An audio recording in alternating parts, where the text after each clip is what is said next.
DMK தரப்பிலிருந்து சொல்லப்படுவது ஒரு தவறான தகவல்களை தருகிறார்கள்.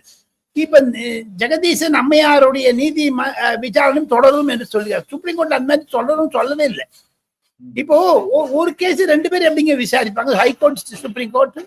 ஆக மொத்தம் இவர் அஜய் ரஸ்தோகி என்பவர் நடுநிலையாளர், எந்த பக்கமும் இல்லாதவர். அவரை சீஃப் ஜஸ்டிஸ் கவாய் அவர்கள் தான் நியமித்தார்.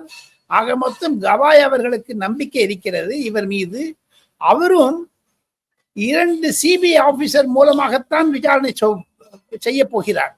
அந்த சிபிஐனுடைய 2 ஆபீசர்ஸ் தமிழ்நாடுக்காரனா இருக்கணும், ஆனா தமிழ்நாட்டுல கேடரா இருக்கக்கூடாது கண்டிஷன் போட்டிருக்காங்க. அந்த வச்சு பாத்தீங்கன்னா நேர்மையாகத்தான் இருக்கும் என்று பலர் எதிர்பார்க்கிறார்கள்.